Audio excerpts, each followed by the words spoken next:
Ms. Loman, before working at Earhart, you worked for several years at a private Christian school, correct? I worked at a parochial school for 10 years. And in fact, isn't it true that you consider yourself to be a deeply religious person? Yes, I do. In fact, it's your personal opinion that prayer should be encouraged in public schools. Yes, I stated that earlier, but I know that in a public school that's not allowed. Now, during your interview, you were asked whether non-Christian religious teaching should be kept out of school, correct? It was religious teachings, but yes, that was how Ms. Johnson referred to it. And your first inclination was to say that you agree that non-Christian religious teaching should be kept out of school. Yes, but if you read further down, it says in general, I believe that they shouldn't be.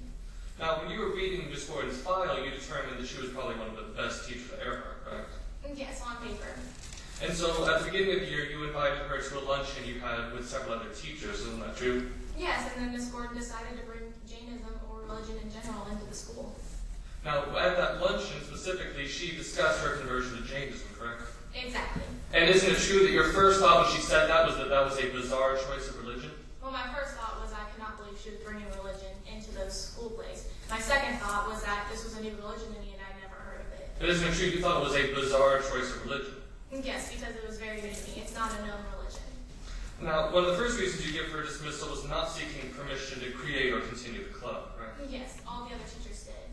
Now, but you didn't require every other club to get your permission, did you?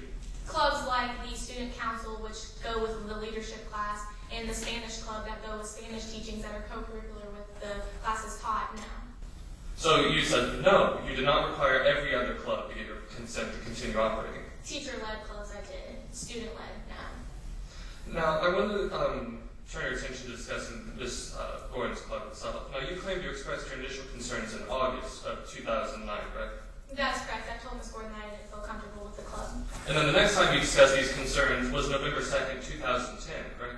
I actually had Ms. Casson type of a memo telling her there was no religious items in school, so that to me was my second concern. So you yourself did not discuss these concerns with the teacher until November 2nd, 2010, correct? No, November 2nd was the first time I actually told her to disband the club. So you waited about a year and a half before meeting with her about the club again?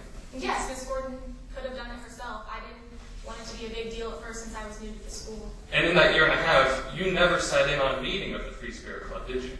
No, I did not. Now, on November 2nd, you sent Ms. Gordon an email and then talked to her in class, correct? That's correct. Now, do you see that email in front of you as Plaintiff's Exhibit number 3? Yes. Now, isn't it true that according to your email, you said, many of your fellow teachers attend church with me every Sunday, and I never have to tell them twice to do anything? That is correct. I said that the majority of the community do go to church with me, but Ms. Gordon chose to be the one that never followed my direction. So in your email, you expressed a concern that she was not attending church with you on every Sunday like her fellow teachers that you claim are obedient. No, I didn't mean that because they attended church with me, they're obedient. I just meant that most of them go to church with me. Ms. Gordon didn't follow my orders. That wasn't because of her religion. She just chose not to. Now, that same day on November 2nd, you went to Ms. Gordon's class in person, correct? I did. I wanted to tell her in person because maybe she would get the hint finally to disband the club. And you admit that during that November 2nd meeting in person, you lost your temper. Yes, I did lose my temper a little. And you admit that you used foul language with her. That's correct. So at that point, you were really concerned with the existence of this club. Yes. And then the next meeting you had with her was April 11th, 2011, correct? The day Ms. Gordon shut me, yes. So you waited, after you had these extreme concerns, for 5 months to talk to her again. That's correct. Actually, if you want to get specific, I waited 4 months. One was spent on break, but I was giving Ms. Gordon the opportunity to stand in the club herself. So you were angry enough to use foul language with her, but then chose to wait several months before addressing the issue again? Yes, but addressing the issue again didn't matter because Ms. Gordon shoved me, so this is where we are now. Now, on that on that April 11th meeting in your office, you got into an argument with Ms. Gordon, correct? I did. Ms. Gordon threatened to punch me in the face. In fact, during the argument, you admit that you said, I don't give a damn about your stupid religion or its crazy beliefs. Is that true? Yes, I did. And is it true that you also told her that she was corrupting students? I did. I just meant that she was forcing her religion and other religions upon the students, and it's not allowed in public education.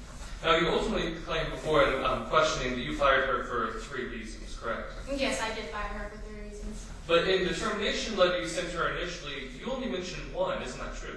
You're getting that wrong. That wasn't her termination letter. No, I said the email you sent to her first. The email wasn't sent first, no. Her termination letter was sent to her first. Well, she received that before the email. In the email that you sent to her explaining that she would be terminated, at least one of them, you only mentioned the reason of insubordination. Isn't that true? Yes, I mean, maybe I should have told her all three reasons because whenever I told her the first time to stay in the club, she didn't get that hint. So while you were explaining to her that she was terminated, you mentioned that she was insubordinate. Yes, because she was, but she already knew the reason. She shoved me in my office, she threatened me in my office, she just kept being insubordinate. Insubordinate was one reason, but that wasn't all of them. Assaulting me, failure to follow school policy, and being insubordinate was them. I just was informing her that she wasn't allowed to enter the school again. But Ms. Lohman, in that email where you took the time to mention that she was insubordinate, you did not once say that she assaulted you, did you? No, because she had already known that in the termination letter, like I just stated. After Ms. Gordon shoved me in my office and I got the permission from the superintendent to actually fire her, that's when I started typing her formal letter. As a principal, that's what I have to do. I have to type a formal letter informing them. The email was just a courtesy email saying that she wasn't allowed to enter the high school again. I did mention insubordination, but she knows that wasn't the main reason why she was fired. She was fired for 3 reasons, not just insubordination. Thank you. No further questions.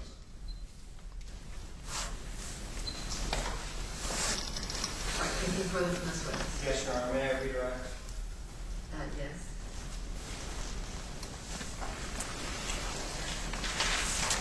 May it please the court. Yes. Principal Lohman, why don't you believe that religion and public education should be together? Because it's not allowed. The Constitution doesn't allow it, and people should know that it's not right. When did you first order Ms. Gordon to disband the Free Spirit Club? When I first actually ordered her after expressing my concerns more than once was on November 2nd. And when was the second time you ordered Ms. Gordon to disband? On April 11th, 2011, the day Ms. Gordon shoved me. The letter that you typed to Ms. Gordon, what did that say? The letter was informing her of the 3 reasons why she was being fired, Which were? which were assaulting me, not following school policy, and being insubordinate on more than one occasion. And how is Jainism involved in Ms. Gordon's fire? Jainism isn't. Assaulting me, not following school policy, and being insubordinate was the reasons why she was terminated. Thank you, Your Honor. No further questions. All right, anything further? Anything further from this witness? Yes, Your Honor. It will be closed.